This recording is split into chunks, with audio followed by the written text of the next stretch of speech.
Does the Zwift Hub One really change the indoor cycling training game? In this video, I'm going to share my thoughts and experience from the past months using the newest trainer offering from Zwift.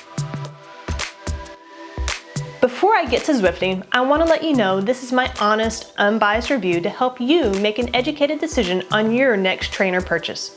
There is no sponsorship or compensation for this content, purely my authentic thoughts and experience. The first thing you'll notice about the Zwift Hub One is that it's easy to assemble and install. Everything you need, down to the tools, come in the box and the parts are color-coded to match. Even if you're not the most tech savvy, it's realistic you can have the trainer set up in less than 30 minutes.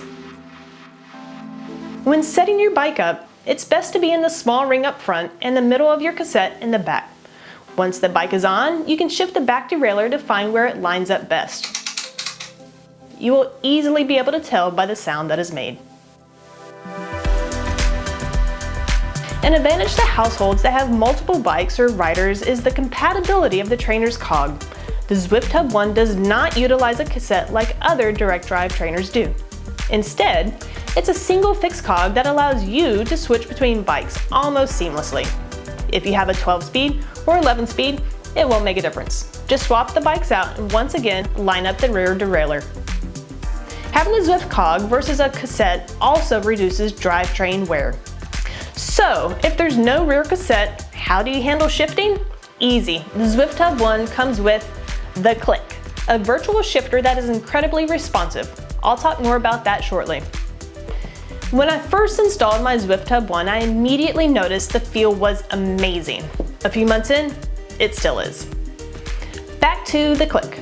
It attaches easily to anywhere on your bike with the included rubber bands. Shifting is very responsive, quick, and quiet.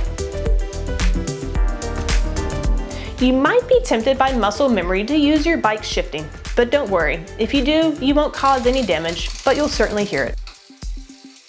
Hub One is not the quietest, but definitely noticeably not as loud as our previous trainer, the Wahoo Kicker Snap. How about performance? With the direct drive aspect of the Zwift Hub One, I've noticed much more accurate power numbers. Tightness of the wheel-on roller and air pressure are no longer variables that used to cause a lot of power reading deviations for me. Additionally, with a wheel-on trainer and some direct drive trainers on the market today, you have to calibrate before you ride, every time. That's 10 minutes pre-riding plus the time to actually calibrate. Not very convenient if you're rolling out of bed at the last minute to make it to your 5:30 a.m. scheduled Zwift meetup. I might be talking from experience, but calibration on the Hub One is only a short 3-second spin of the crank and you're set. Before this trainer, erg mode was very challenging. It used to be an absolute grind if I fell off the prescribed power or cadence. Sometimes the trainer would come to a complete halt and I would have to take it off erg mode just to be able to turn the pedals and get back on the workout. But with the Hub One going from one power zone to another is very smooth. I noticed it immediately and couldn't believe how much better it felt.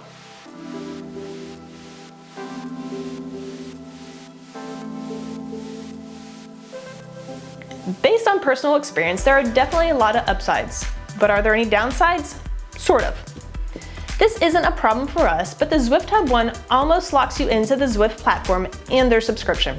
Now, you can use the Zwift Hub One as a trainer on other platforms, with some exceptions. The Zwift Hub One Click virtual shifting was designed to be used with Zwift and will not work with Ruby, Trainer Road, or other similar virtual platforms.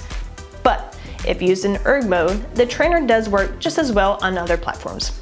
If you don't have a dedicated training pain cave, note that the Hub One is not very portable. It weighs about 35 pounds and does not have folding legs or a carrying handle.